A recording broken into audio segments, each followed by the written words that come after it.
Subscribe to the Light Sport and Ultralight Flyer web video magazine with hundreds and hundreds of videos now online, including airshow coverage, Rotax engine tech tips, Rotax 377, 447, 503, 532, and 582 engine rebuilding videos, each 2 hours in length, propeller maintenance, advisories and repairs, VRS parachute saves, Bing carb updates, and much, much more. Get a yearly subscription at www.ultralightflyer.com.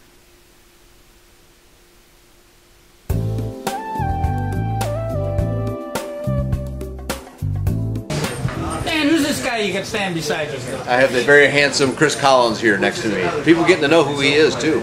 We're here at Sun and Fun 2011 and we're looking forward to the fall. A certain date in the fall we'll ask Chris about in a minute, but that's where the Midwest LSA Expo is held. And there's a new name associated with it this year. First, let's start off with the dates. What's your dates for this year? September 9, 10, and 11. 9, 10, and 11? So a little earlier than last year.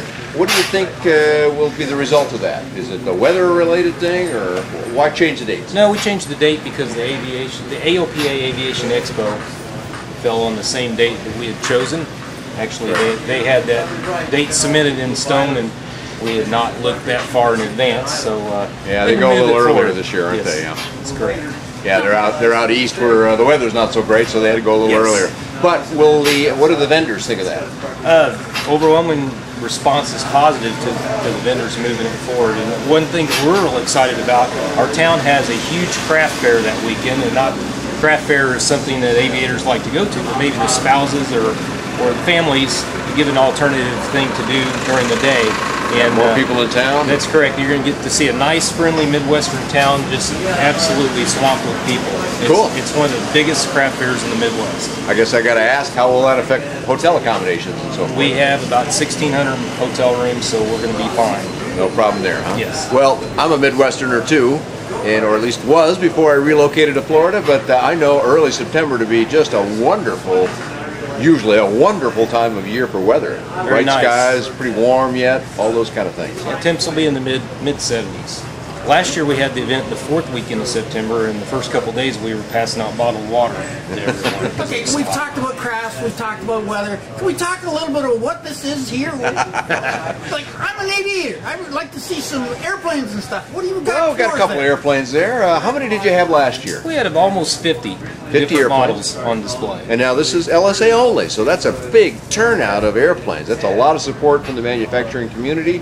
And what's your response so far this year? So far, we're right on course to meet that number, maybe exceed it. Now this will be the 3rd year of the Midwest LSA Expo. And it's been growing a little bit every year? Every year. Very good. Actually, have new people bringing new airplanes to the show every year. That's right. And you know, these shows were at Sun and Fun 2011, where there's everything you could want, just like AirVenture. There's airplanes of every description. The LSA only shows are unique in that they're just LSA.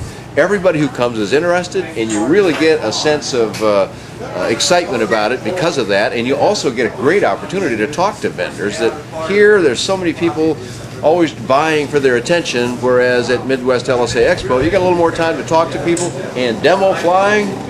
How does that work? That's our best attribute, is the easy availability of demo rides. Well, our infrastructure is such that we can get out to the flight line and put someone in an airplane and go fly. Quickly. And it is a wonderful little airport. I got to fly there last year. It's wide open around it. You don't have congestion and traffic and buildings and trees and all that stuff. You got a nice, big, easy to use airport, easy to go demo flying, and cooperative weather, lots of airplanes. People, what are we missing here? I don't think anything. There was a little bit of expansion that went on, or you were talking about last year too.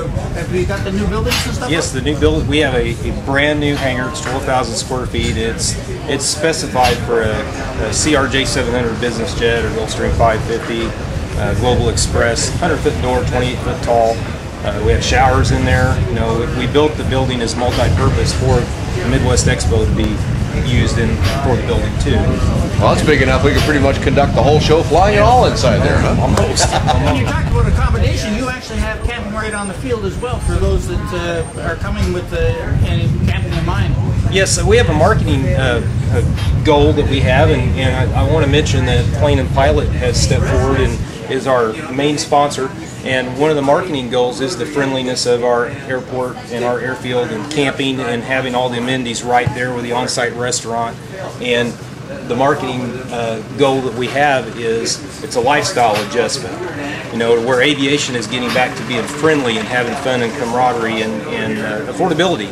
And we offer all that at the Midwest LSA Expo. Well, I'll put in an extra plug myself for Plane and Pilot. I know this magazine. I believe the third largest commercial magazine, over 100,000 subscribers, so it's a lot of reach. They have been very good about covering light sport. They have a light sport editor doing that all the time. He'll be at the show, I'm sure, Jim Lawrence, and probably the publisher as well, I'm guessing. And that's terrific support out of what we used to know as a GA magazine, but is now GA and LSA. So real cool that you enlisted their support for this year. It's neat to have the magazine aimed at the active piston pilot being behind our show. It's just wonderful. You've changed the date of the show, but you've also changed the time of the week that it's running. Not just the numbers, huh? But the days are different than they were? We're calling it the flyer-friendly schedule.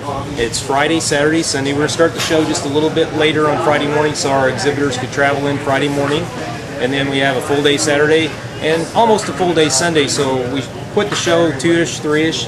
That way our exhibitors could travel home. And what that does is it lessens their time in the motel rooms and makes it a little bit cheaper for them. They can still get back and close the deals on Monday in their offices. I'm sure they appreciate that. I know folks, when Sun and Fun shortened this show by a day, there was a collective sigh of relief because it's just hard to do all this stuff. So at a small venue show, you're being friendly to the vendors, and that's great. And the other reason is we have a lot of activity on Sundays in Southern Illinois. I think a lot of it is people are so wrapped up in their jobs Monday through Friday that Saturday they take to do their yard work, and Sunday there's a lot of flying, and so we want to maximize the fly-in attendance at our event. So we have 3 really good fly-in days. Great. So come on out Friday, Saturday, Sunday, September 9, 10, and 11.